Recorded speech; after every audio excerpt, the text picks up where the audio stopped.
Hola a todos, hoy vamos a revisar la primera parte de la sección de arritmias y esta está enfocada a los aspectos generales de las taquiarritmias. Vamos a hablar sobre la definición de una arritmia y una taquiarritmia, la fisiopatología general de las taquiarritmias, la clasificación de las taquiarritmias, las manifestaciones clínicas comunes y algunos aspectos básicos sobre la farmacología de los antiarrítmicos. Estas son las guías colombianas de electrofisiología cardiovascular lanzadas por el Colegio Colombiano de Electrofisiología Cardiovascular y la Sociedad Colombiana de Cardiología y Cirugía Cardiovascular. Y esta es literatura por si desean consultar o revisar. Recuerden que en el año 2019 la Sociedad Europea de Cardiología lanzó las guías para el manejo de los pacientes con taquicardias supraventriculares. De igual manera, esta literatura para el que se debe revisar.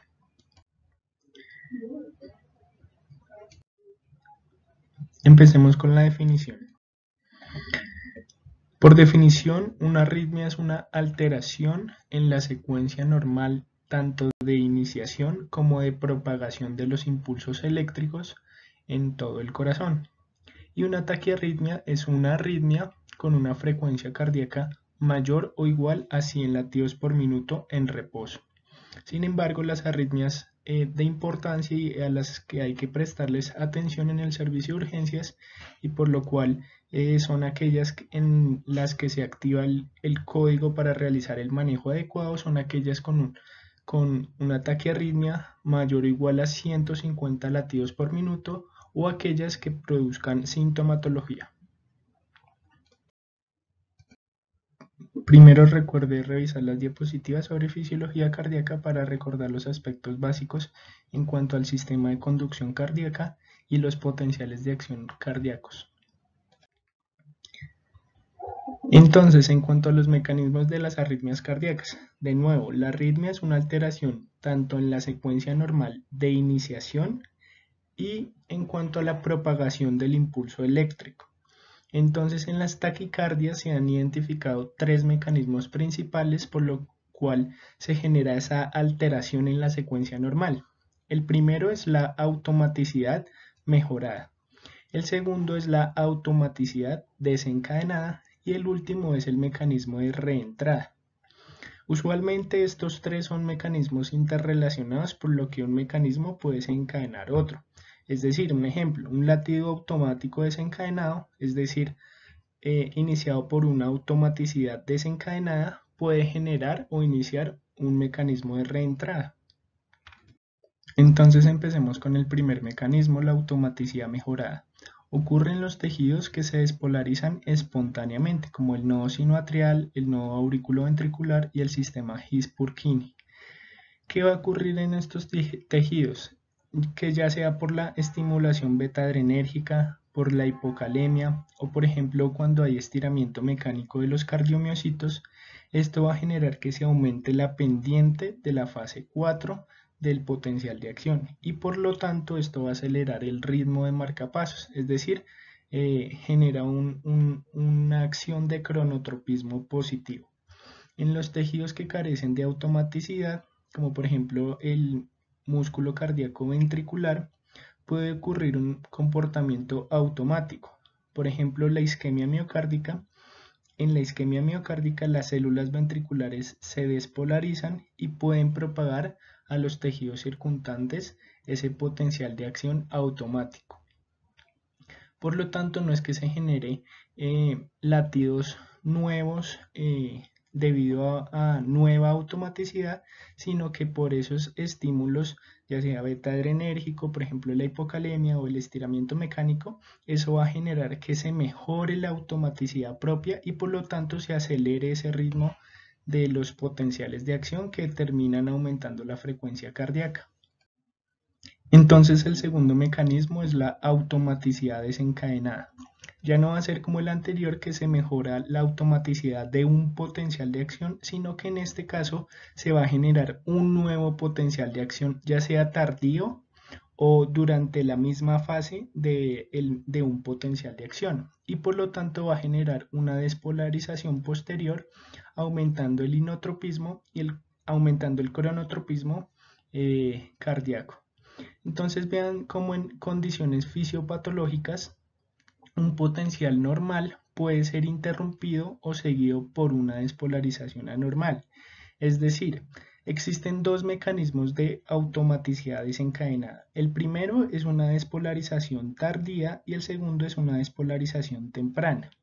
Empecemos con la despolarización tardía.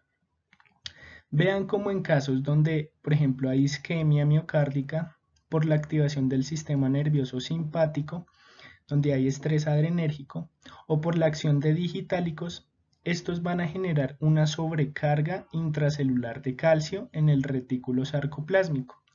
Y esto va a generar actividad desencadenada. ¿Pero cómo? Vean cómo el potencial de acción normal eh, alcanza a llegar a la fase en reposo.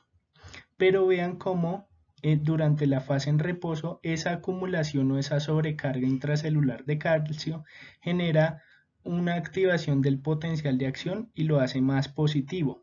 ¿Sí? Esto es por la sobrecarga intracelular de calcio, que genera un aumento en el potencial de acción. Si esa sobrecarga intracelular de calcio es necesaria para llevar el potencial a que alcance el umbral para una nueva despolarización, pues se va a generar un nuevo potencial de acción, ¿sí? Entonces vean cómo se generó una despolarización posterior a este potencial de acción normal, pero fue porque había tanto calcio intracelular en ese cardiomiocito que alcanzó el umbral de acción y se generó un nuevo potencial de acción, por lo tanto una nueva despolarización, pero vean cómo está tan pegada a esta despolarización anterior que se van a generar dos latidos muy cercanos en el tiempo y por lo tanto eso quiere decir que se aumentó el cronotropismo cardíaco, es decir, la frecuencia cardíaca y por lo tanto la taquiarritmia. Vean cómo el segundo mecanismo es la despolarización temprana.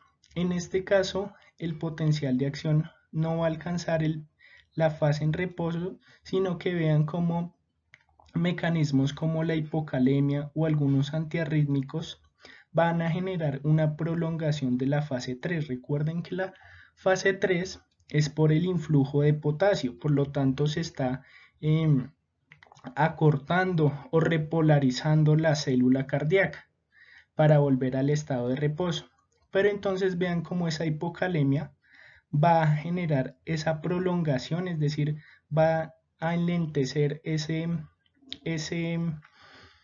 llegada a la repolarización total y por lo tanto al estado de reposo, que va a llegar un punto en el que se va a generar una nueva descarga, un nuevo potencial de acción, por lo que se va a encontrar en el umbral de descarga.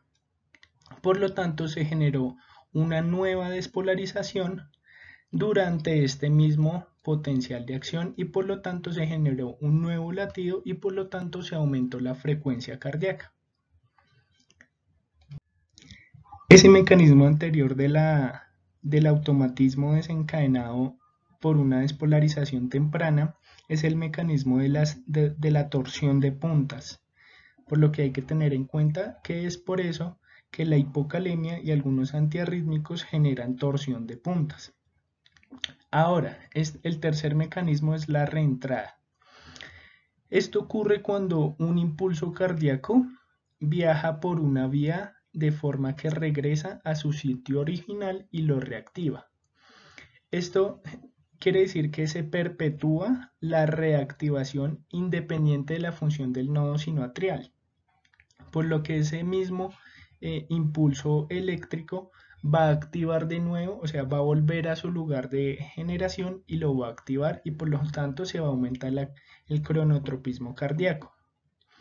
Recuerden que hay una reentrada definida anatómicamente y otra definida funcionalmente.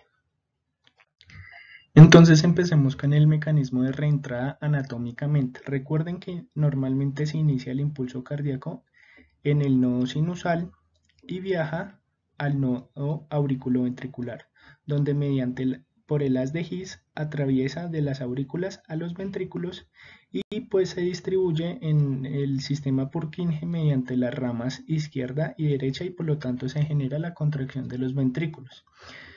Pero ahora, cuando existen condiciones patológicas, una vía accesoria, por ejemplo, el prototipo es el Wolff-Parkinson-White, donde existe una vía accesoria diferente a las de His, es decir, en este caso el las de Kent, entre las aurículas y los ventrículos. Entonces vean cómo el impulso generado en el nodo sinusal va a viajar normalmente hacia el nodo auriculoventricular, pasa por el haz de His y se propaga a los ventrículos.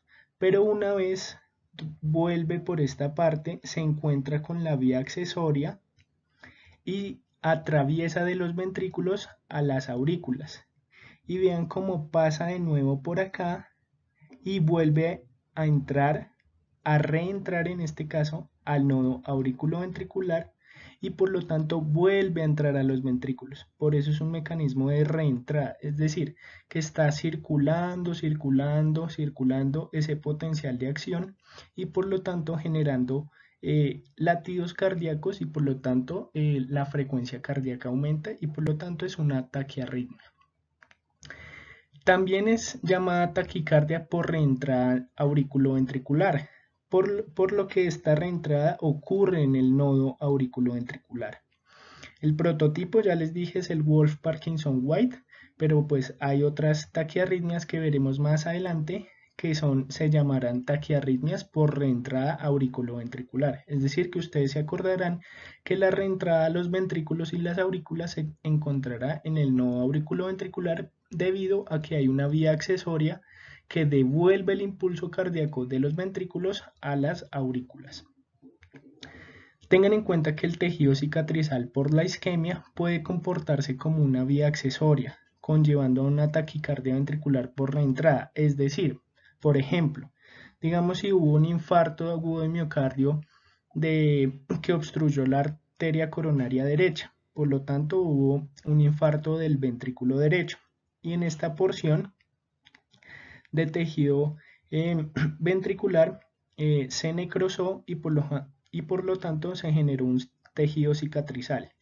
Es decir que el impulso, en este caso que se inicia en el nodo sinusal, viaja al nodo auriculoventricular, viaja normalmente por el sistema Purkinje y al devolverse por la rama derecha se va a encontrar este tejido cicatrizal y va a permitir el paso por el tejido cicatrizal a las aurículas.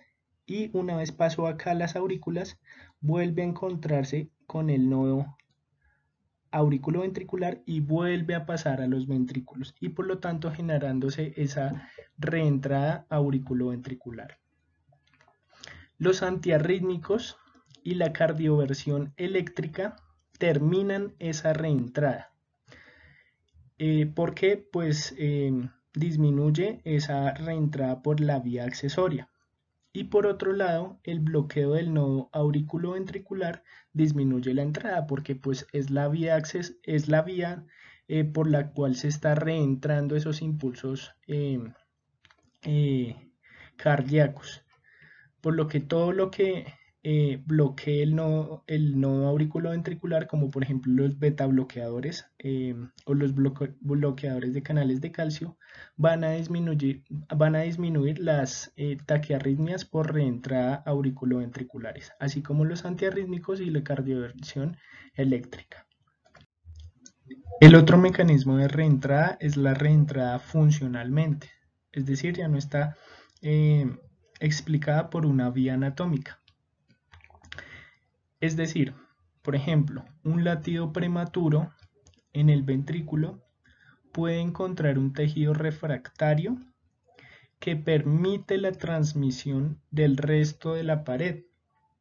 Por lo tanto, esta transmisión al resto de la pared ventricular va a volver al nuevo tejido donde inició, es decir, en ese latido prematuro, en esa área del ventrículo donde se generó ese latido prematuro, y pues va a generar un nuevo latido cardíaco. Por lo tanto, hubo una reentrada, pero ya no explicada anatómicamente, sino porque existe un latido prematuro que encontró un tejido refractario a un nuevo potencial de acción y por lo tanto se transmitió o se condujo al resto de la pared cardíaca volviendo al lugar donde se inició y por lo tanto se generó una reentrada funcional.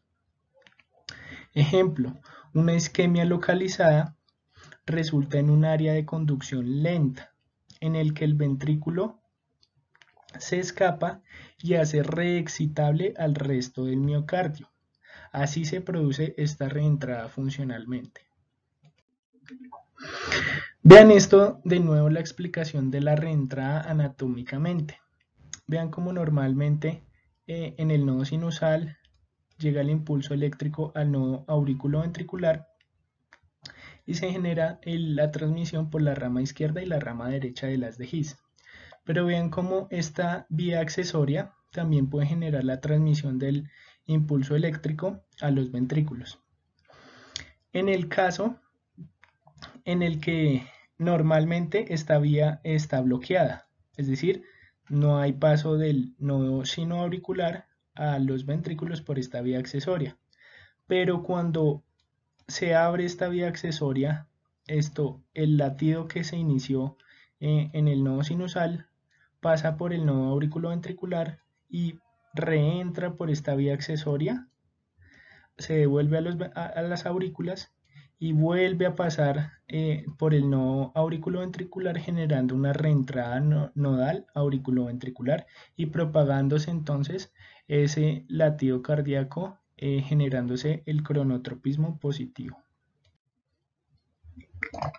Vean en este caso de nuevo la explicación. El impulso iniciado en el nodo sinusal llega al nodo auriculoventricular y pasa a los ventrículos, pero por una entrada de nuevo por este accesorio, es decir, se devuelve a las aurículas y vuelve a reentrar por el nodo auriculoventricular, propagándose entonces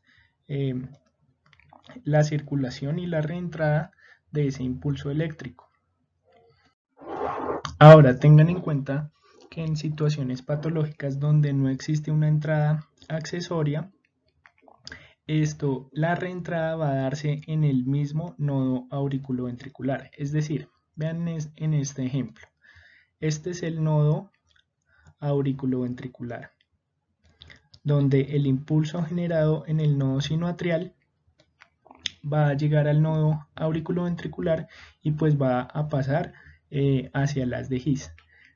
Tengan en cuenta que anatómicamente existe un área central en el nodo auriculoventricular donde no hay conducción eléctrica, por lo que se generan una vía derecha y una vía izquierda dentro del nodo AB. Esta vía derecha se le llama vía rápida, por lo que normalmente es donde viaja el impulso eléctrico rápidamente, pero esta vía izquierda se le llama vía lenta, por lo que se retarda o se retrasa un poco más el impulso que este lado derecho. Sin embargo, como esta vía rápida llega primero que esta vía lenta, puede que se devuelva por acá hacia las aurículas. Pero lo que pasa es que fisiológicamente no sucede esto porque en ese momento hay un periodo refractario donde no permite el impulso o el paso de esta vía rápida a esta vía lenta, porque en este momento estas células se encuentran refractarias y no permiten el paso de vuelta a las aurículas. Ahora, patológicamente se pierde este estado de refractariedad, por lo que este impulso rápido puede devolverse hacia las aurículas, por lo que hay pérdida de esa refractariedad y se devuelve, y si se devuelve a las aurículas, pues se despolarizan de nuevo estas mismas aurículas. Y si queda el periodo refractario desactivado continuamente, por decirlo así, se genera esa reentrada y esa circulación de ese impulso eléctrico generando en cada devolución, es decir, en cada reentrada, una despolarización nueva, es decir, un nuevo latido cardíaco, y por lo tanto se genera esa taquicardia supraventricular, pero es porque se está reentrando ese mismo impulso dentro del mismo nodo auriculoventricular, sin que haya una reentrada por esta vía accesoria y reentre por el nodo AB. Tenga en cuenta que hay arritmias hereditarias, es decir, hay mutaciones genéticas donde se mutan genes que codifican para proteínas implicadas en los canales de transporte de iones específicos que están implicados en los influjos y eflujos de los iones de potasio, de sodio, de calcio, y por lo tanto al fin y al cabo van a alterar el potencial de acción y van a generar ciertos síndromes arrítmicos, como por ejemplo el síndrome de QT largo, el síndrome de QT corto, la taquicardia ventricular polimórfica catecolaminérgica, el síndrome de Brugada y en fin todas estas. Por lo cual les dejo esta explicación acá, esta gráfica y estos genes por si algún día desean revisarlos. Estos son los criterios diagnósticos del síndrome de QT largo por si algún día la necesitan estudiar, repasar o llevarla a cabo, aquí se encuentra. Entonces, la clasificación ahora de las taquiarritmias, sabiendo los mecanismos por los cuales se genera ese aumento en los potenciales de acción y por lo tanto el aumento en el cronotropismo cardíaco. Si el origen de la alteración del impulso es por encima de las de His, es decir, que se genere ese impulso acelerado en el nodo sinoatrial, en el músculo atrial o en el nodo auriculoventricular, la arritmia se va a llamar supraventricular, es decir, las taquicardias supraventriculares. Pero si el origen de esa alteración del impulso se encuentra por debajo de las de His, es decir, que se genere en el músculo ventricular o en las fibras de Purkinje, esa arritmia se va a llamar ventricular y por lo tanto son las taquicardias o taquiarritmias ventriculares. Se pueden clasificar las taquicardias supraventriculares entonces según el ritmo en arritmias o taquicardias sinusales, según el origen en taquicardias auriculares, taquicardias de la unión AB y taquicardias por reentrada auriculoventricular, es decir, las taquicardias supraventriculares donde el impulso cardíaco ectópico o nuevo que no se genera en el nodo sinusal, sino que se genera en el músculo auricular, pues se va a llamar una taquicardia supraventricular auricular. Si se genera en la unión auriculoventricular, pues se llamará una taquicardia supraventricular de la unión auriculoventricular. Y si por último se genera un mecanismo de reentrada auriculoventricular generado el impulso en el nodo sinusal, como vimos que por la explicación de una vía accesoria, ¿sí? Entonces esa taquicardia supraventricular se va a llamar taquicardia supraventricular por reentrada auriculoventricular, porque se generó en el nodo sinusal, pero pues se está generando esa entrada y se está propagando ese impulso. También se pueden clasificar según la regularidad en taquicardias supraventriculares regulares e irregulares, según el complejo QRS, es decir, la amplitud en taquicardias supraventriculares estrechas o angostas, donde el QRS es menor o igual a 120 milisegundos, y taquicardias supraventriculares anchas, donde el QRS va a ser mayor a 120 milisegundos. También se pueden clasificar según el mecanismo de la arritmia, por ejemplo, las taquicardias supraventriculares por reentrada. Y también se clasifica según la longitud del intervalo RP. Ojo, no es el intervalo PR, sino es el intervalo RP. Más adelante será explicado. Recuerden que las taquicardias supraventriculares pueden ser de complejo angosto o ancho, es decir, no es del todo cierto que las taquicardias ventriculares son de complejo QRS ancho y que las supraventriculares son de complejo QRS angosto. No, esto no es cierto. Tanto las taquicardias supraventriculares pueden ser de complejo QRS angosto o ancho y las taquicardias ventriculares pueden ser de complejo QRS angosto y ancho. Otra cosa es que la mayoría de las taquicardias supraventriculares son de complejo angosto y la mayoría de taquicardias ventriculares son de complejo QRS ancho. Entonces, las taquicardias supraventriculares según el origen del latido se clasifican entonces según taquicardias iniciadas en la aurícula o los atrios, entonces taquicardias auriculares, taquicardias de la unión auriculoventricular iniciadas en el nodo auriculoventricular y taquicardias por reentrada atrioventricular o auriculoventricular. Recuerde que aprendérselas todas es difícil, pero sin embargo el entender los nombres, es decir, por ejemplo, el entender que esta taquicardia de la unión AB es porque se inicia en el nodo auriculoventricular, pues se va a generar mayor comprensión y se disminuye la posibilidad de que se le olvide. Recuerde que también practicar los nombres y entender los patrones en el electrocardiograma de cada una, pues será más fácil recordarlos a medida que pasa el tiempo. Entonces no olvide entender los nombres de las arritmias, practicarlos y entender y practicar los patrones electrocardiográficos de cada arritmia, pues para que no se le olvide. Iniciemos entonces con las taquicardias supraventriculares auriculares.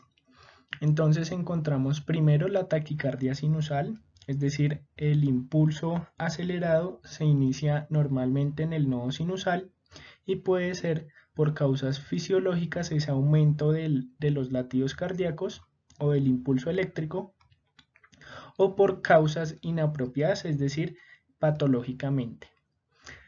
El otro es la taquicardia auricular focal, el otro es la taquicardia auricular multifocal.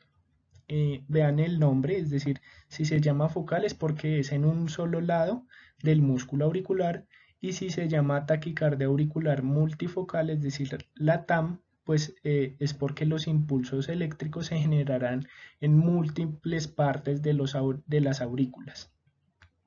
La otra es la taquicardia auricular por macrorreentrada, que se clasifica a su vez cuando es dependiente del istmo cabo-tricuspidio, es decir, en esa área anatómica específica, y en este caso la taquicardia es el flúter auricular, es decir, que el flúter auricular es una taquicardia auricular por macrorreentrada en el istmo cabo-tricuspidio.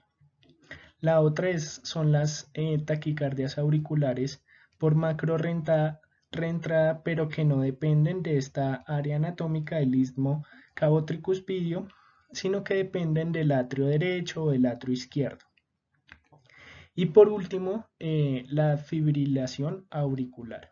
Entonces vamos a ver una por una. El segundo grupo de taquicardias supraventriculares son las iniciadas o propagadas en la unión auriculoventricular. Estas son llamadas las junctional, por unión. Entonces primero encontramos la taquicardia por reentrada nodal auriculoventricular y esta a su vez se divide en típica y atípica. Y el segundo grupo es la taquicardia de la unión no reentrante, que puede ser por una unión focal o por una unión ectópica, y es la llamada JET. Y ahí pues hay otras variantes de no reentrada. Entonces tengan en cuenta que a diferencia del anterior, el impulso no es iniciado en el nodo, en el músculo auricular o en el nodo sinusal, sino que en este caso existe una reentrada dentro del nodo auriculoventricular, lo que les expliqué de la vía rápida y la vía lenta, donde se va a perder ese periodo de refractariedad y va a reentrar ese impulso por la vía lenta, y va a propagarse así esa taquicardia por reentrada nodal auriculoventricular. El tercer grupo es la taquicardia por reentrada auriculoventricular. En este caso, la reentrada no va a estar dada en este nodo, en el nodo auriculoventricular, sino que va a estar propagada, o esa reentrada se va a dar en otra parte que no sea el nodo auriculoventricular. Entonces, por ejemplo, acá se inicia el potencial de acción, atraviesa, el nodo auriculoventricular y por una vía accesoria, ¿sí?, vuelve a entrar acá, pero no entra por el nodo, no reentra por el nodo auriculoventricular, sino por una vía auriculoventricular. Por eso es que no se llama por reentrada nodal AB, sino por reentrada auriculoventricular, es decir, en un tejido de la aurícula al ventrículo. Y vuelve a entrar así, así. En este grupo tenemos las dos arritmias clásicas, que son la taquicardia auricular por reentrada auriculoventricular ortodrómica.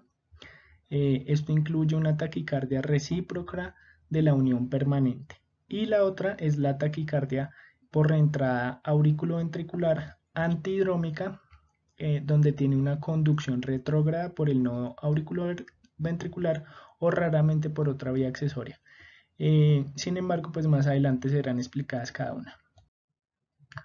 Ahora, si las vamos a clasificar, no por su mecanismo de iniciación de la arritmia, sino según el ritmo, si son regulares en el electrocardiograma o son irregulares, y a su vez si son de complejo QRS angosto o estrecho. Entonces empecemos primero por las taquicardias supraventriculares, que son regulares y que tienen un complejo QRS estrecho. Entonces se encuentra primero la taquicardia sinusal, segundo la taquicardia auricular focal, tercero el flúter auricular, cuarto la taquicardia por reentrada nodal auriculoventricular, quinto la taquicardia no reentrante de la unión ectópica y sexto la taquicardia por reentrada auriculoventricular ortodrómica. ¿Qué quiere decir esto? Es un poco confuso, yo sé, pero entonces el tip o el consejo es que cuando vean una taquicardia en el electrocardiograma, y si ustedes ven que esa taquicardia tiene RRs regulares y tiene un complejo QRS estrecho, por lo tanto ustedes van a venirse a esta tablita y van a mirar los criterios para cada una y van a mirar cuál de todas estas 6 será esa taquicardia que ustedes tienen en el electrocardiograma. Entonces el mensaje final es que el primer paso es mirar si son regulares, irregulares o de complejo QRS angosto o estrecho. Una vez ustedes categorizaron esa taquicardia como regular y como de complejo angosto, van a venirse a esta tabla y van a mirar cuál de estas 6 probablemente es esa taquicardia. ¿Y cómo van a saber? Pues ahorita más adelante vamos a mirar los criterios electrocardiográficos de una por una y pues van a saber cuál es esa taquicardia que está teniendo su paciente. El otro son las taquicardias, pero ahora que son irregulares y de complejo QRS angosto. Estas son la fibrilación auricular, clásicamente es esta. Otra es el flúter auricular. Vean que el flúter auricular también se encontraba en las taquicardias regulares de complejo estrecho. Por lo que, otro consejo, hay taquicardias que pueden presentar patrones irregulares. Y por último, la taquicardia auricular multifocal. Ahora las taquicardias que son regulares y son de complejo ancho. Estas son las taquicardias supraventriculares que van a ser diferenciales de las taquicardias ventriculares, porque recuerden que la mayoría de taquicardias ventriculares son de complejo ancho. Pero vean en este caso la explicación de por qué hay taquicardias supraventriculares que tienen complejo ancho. Entonces, las que son regulares son la taquicardia de la unión AB antidrómica y la taquicardia irregular de complejo ancho puede ser una fibrilación auricular que está preexcitada, es decir, por ejemplo, un síndrome Wolff-Parkinson-White más la fibrilación auricular eh, y la taquicardia de la unión auriculoventricular antidrómica, pero por un fascículo accesorio. Yo sé que son muchas y pues muy confuso todo, pero pues más adelante les iré haciendo énfasis en cuáles son las de importancia para el médico general y cuáles son las de importancia ya para manejo especializado por cardiología o electrofisiología.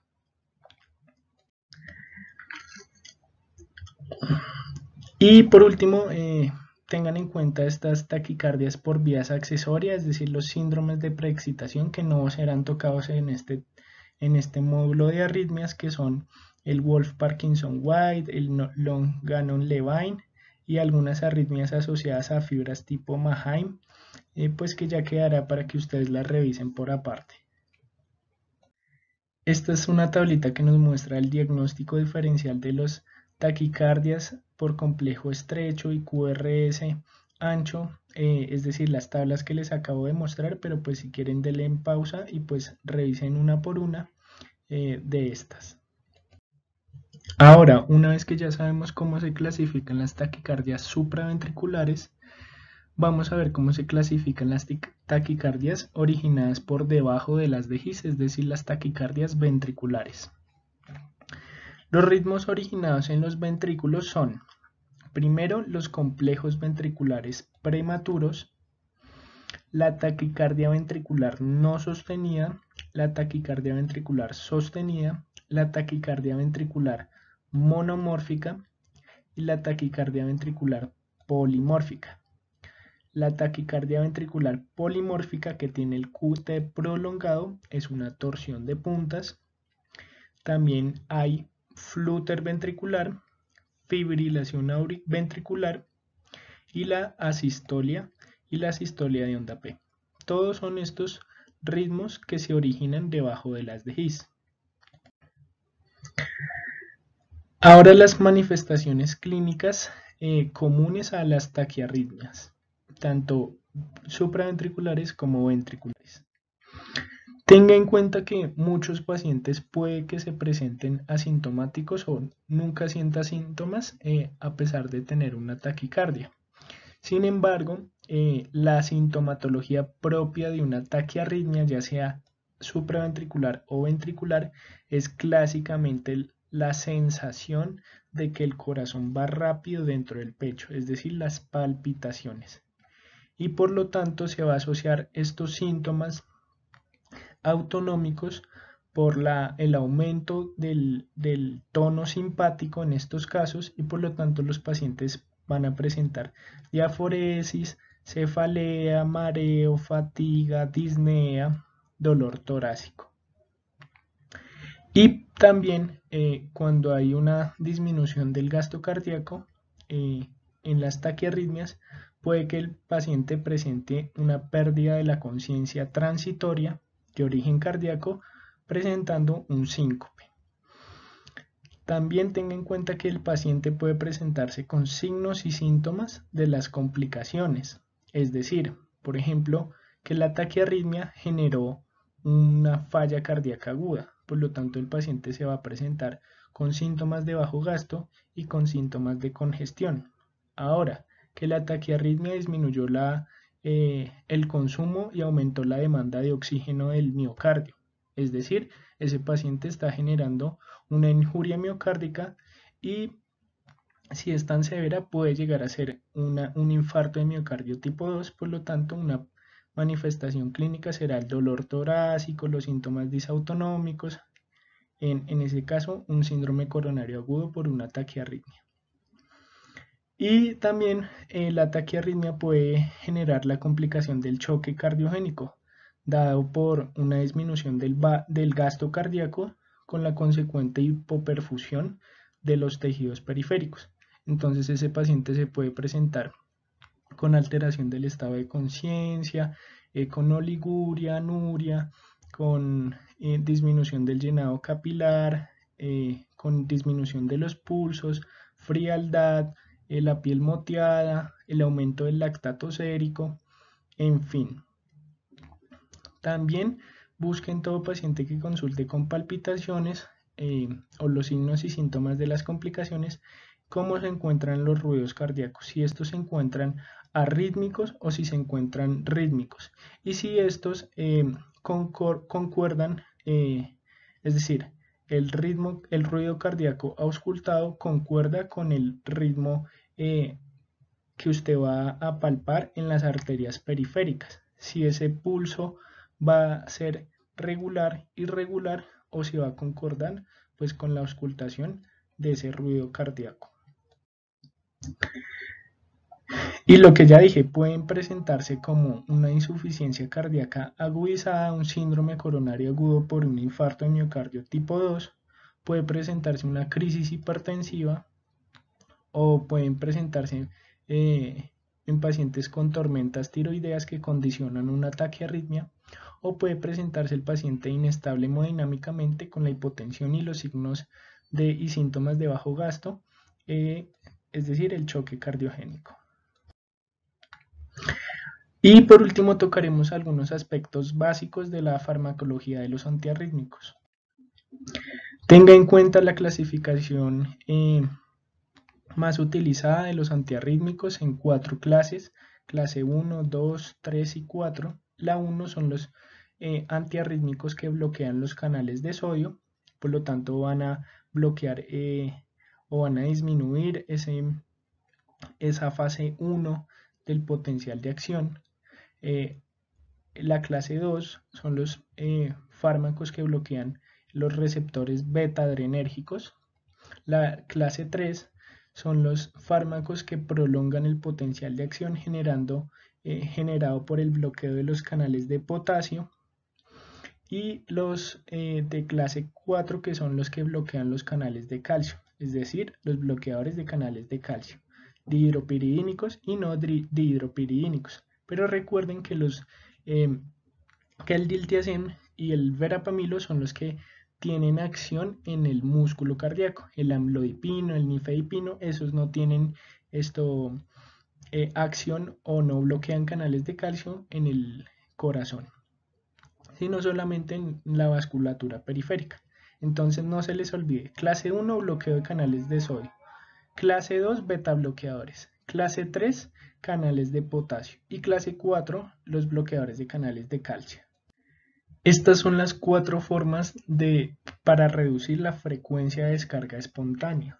Y por lo tanto todos los 4 grupos de los antiarrítmicos van a generar estas 4 formas de reducción o alteración del potencial de acción. La primera de estas es una pendiente reducida de la fase 4, es decir, vean que al reducir esta pendiente en la fase 4 ya no va a generarse ese aumento en el potencial de acción, que se genera un nuevo potencial tempranamente, sino que al disminuirla se va a llegar más tarde a ese punto del umbral en el cual se genera una descarga nueva, pero ya no tan tempranamente, sino que más separada del potencial de acción anterior.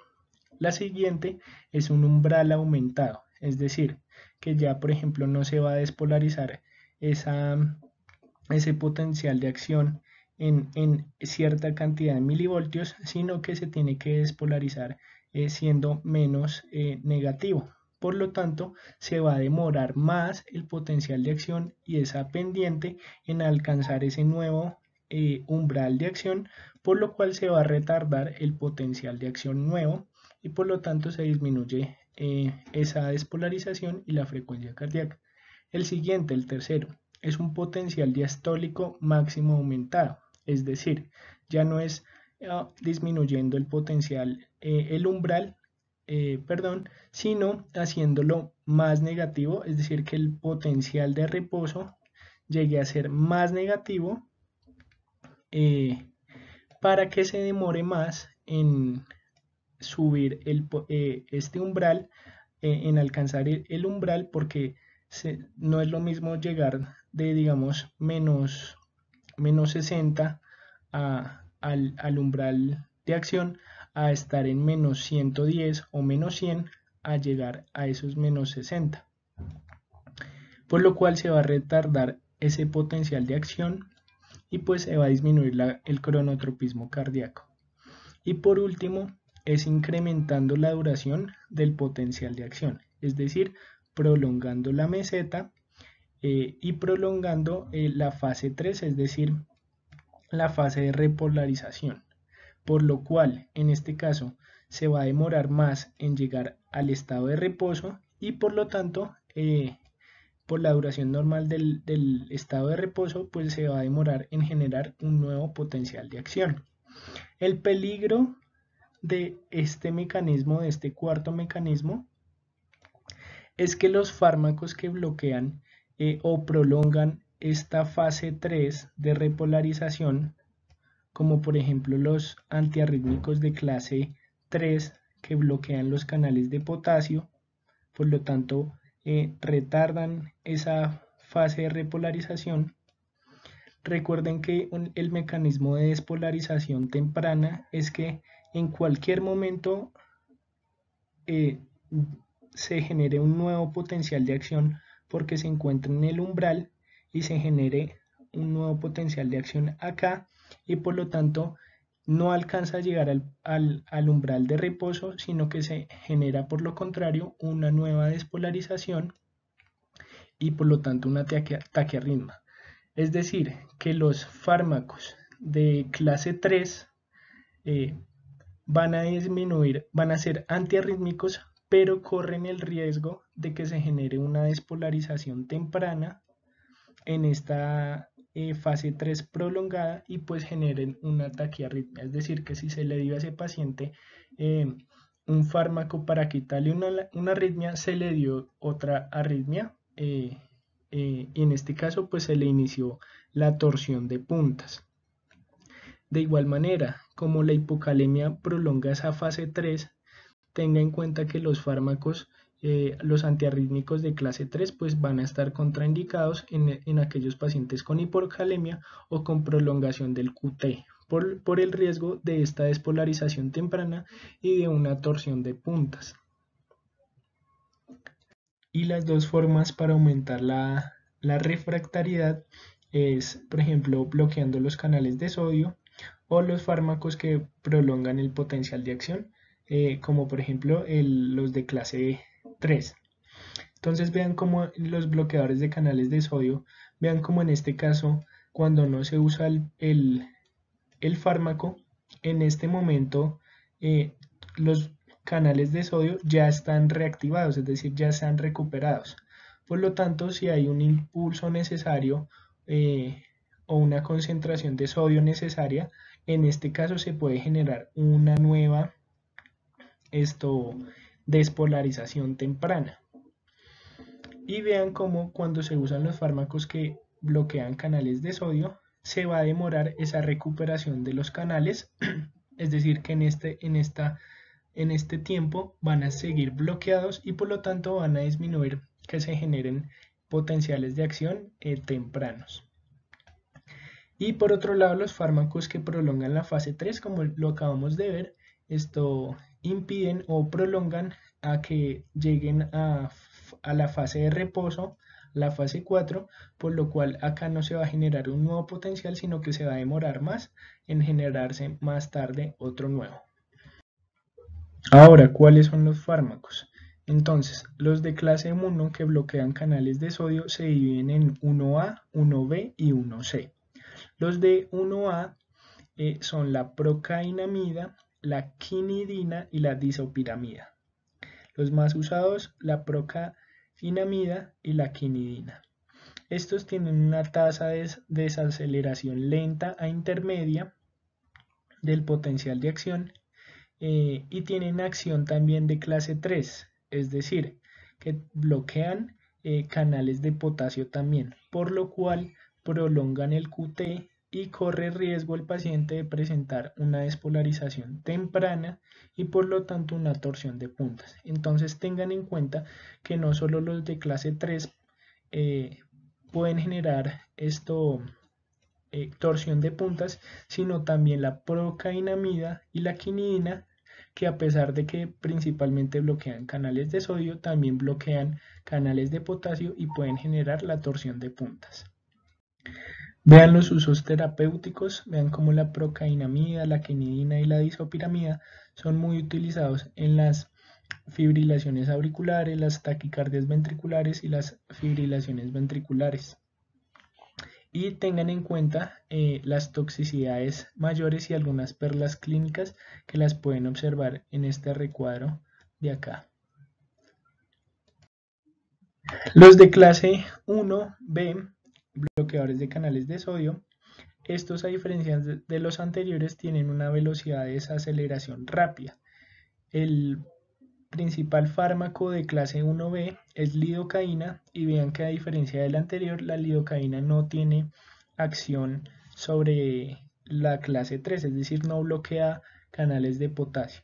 Por lo tanto, la lidocaína se usa para el tratamiento agudo de la taquicardia ventricular y la fibrilación ventricular. Sin embargo, hay riesgo de que el paciente presente reacciones adversas a nivel del sistema nervioso central como temblor, alucinaciones, somnolencia, coma o crisis epilépticas o tinnitus. También está la mexiletina, pero pues no es un fármaco de uso usual en Colombia. Y por último, los de clase 1C bloquean canales de sodio, tienen una tasa de desaceleración rápida igualmente y prolongan en este caso el PR y amplían el QRS. En este caso, la flecainida es uno de los fármacos de clase 1C. Se usa para el tratamiento crónico para prevenir taquicardia ventricular, supraventricular, paroxística, es decir, las taquicardias supraventriculares. También se usa en fibrilación auricular, taquicardias ventriculares, fibrilación ventricular, en ausencia de cardiopatía estructural.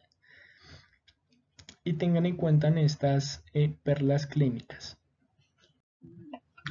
Los otros dos fármacos pertenecientes a la clase 1C, que también prolongan por lo tanto el PR y amplían el QRS, son la flecainida y la propafenona. Igualmente son utilizados en algunas taquicardias supraventriculares, pero más que todo en taquicardias ventriculares. Ya los antiarrítmicos de clase 2, es decir, los bloqueadores de los canales beta adrenérgicos, los beta bloqueadores, se encontrará entonces el propranolol, el metoprolol, el esmolol, el nebivolol, el carvedilol, etc. Tengan en cuenta que estos fármacos son muy utilizados para el control tanto agudo como crónico de arritmias tanto supraventriculares como ventriculares. Y tengan en cuenta las perlas clínicas que presenta esta tabla. Tengan en cuenta esta perspectiva histórica en cuanto al descubrimiento de los receptores beta adrenérgicos y el antagonismo de estos mismos por estos doctores a nivel históricamente.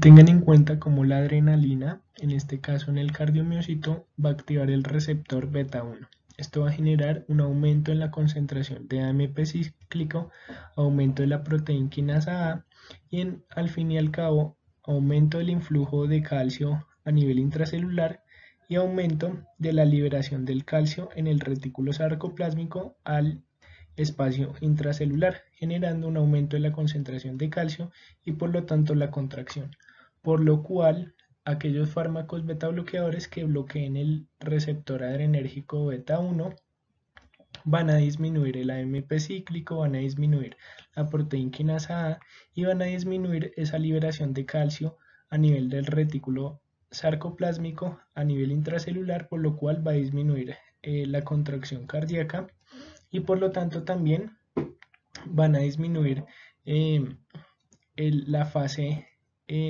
del potencial de acción donde está implicada el influjo de calcio a nivel intracelular. Y así es como van a disminuir los mecanismos de las arritmias.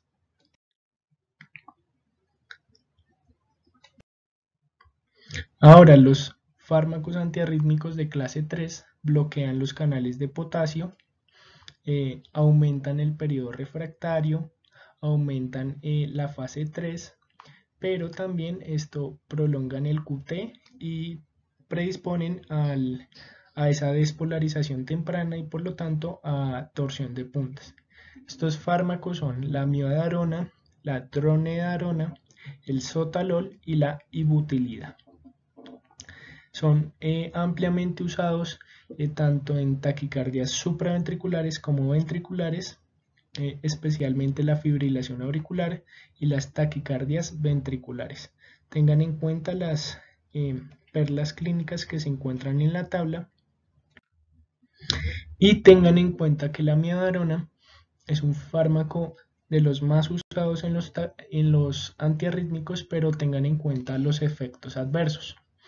Vean cómo hay efectos tanto a nivel cardíaco como la bradicardia, la prolongación del intervalo QT, por lo tanto la torsión de puntas, tiene afectación a nivel hepático con aumento de las transaminasas, tiene efectos sobre la glándula tiroidea generando tanto hipertiroidismo como hipotiroidismo. Vean que también tiene efecto o reacciones a nivel pulmonar generando una neumonitis intersticial o una fibrosis intersticial pulmonar. Tiene cambios a nivel de la piel dermatológicos. En este caso es recomendado usar protección solar, cambios a nivel neurológico y cambios a nivel oftálmico con depósitos corneales y neuritis óptica. Por lo cual acá se encuentran las consideraciones especiales y cómo monitorizar a estos pacientes según el manejo crónico. Acá le dirá citas al paciente cada cuánto, qué exámenes realizarles para prevenir o detectar tempranamente estas reacciones adversas de la miodarona. Y por último, los de clase 4, los bloqueadores de canales de calcio no dihidropiridínicos, es decir, el diltiazem y el verapamilo. Estos inhiben los nodos sinoauricular y auriculoventricular y por lo tanto prolongan el PR y generan bloqueos auriculoventriculares, así como los betabloqueadores. Son fármacos usados en las taquicardias supraventriculares, en la fibrilación auricular, pero tengan en cuenta que no son usados en las taquicardias ventriculares. Y hay algunos otros antiarrítmicos que no pertenecen a alguno de los 4 grupos, sino que tienen mecanismos diversos, como por ejemplo la adenosina, donde es agonista del receptor de adenosina, el sulfato de magnesio y la digoxina, que inhibe la bomba sodio-potasio ATPasa. Y en este caso estos fármacos van a ser utilizados, por ejemplo, la adenosina en las taquicardias supraventriculares, el sulfato de magnesio en la torsión de puntas y la digoxina para controlar la frecuencia ventricular en la fibrilación auricular, y tiene un efecto inotrópico positivo. La adenosina, que es agonista del receptor de la adenosina, activa la proteína G, la cual activa la corriente de potasio sensible a acetilcolina en las aurículas, en los nodos sinoauriculares, en el nodo auriculoventricular, y por lo tanto esto va a generar hiperpolarización de la célula y por lo tanto disminución del potencial de acción. Y es por esto que es tan utilizado en las taquicardias supraventriculares, al generar su efecto en las aurículas, en el nodo SA y en el nodo AB. La digoxina inhibe la bomba sodio-potasio ATPasa, aumenta el calcio intracelular y esto genera un efecto inotrópico positivo, pero también tiene una acción vagotónica, es decir, aumenta el tono del sistema nervioso parasimpático e inhibe así las corrientes de calcio en el nodo auriculoventricular. También activa los canales de potasio sensibles a acetilcolina en las aurículas, como en el caso de la adenosina, y por lo tanto pues es útil en las reentradas del nodo AB, en la fibrilación auricular, aumentando el periodo refractario del nodo auriculoventricular. También prolonga el PR y deprime el ST. Y tenga en cuenta la cubeta digitálica clásica como hallazgo electrocardiográfico de la digoxina. Espero les haya sido de utilidad. Muchas gracias.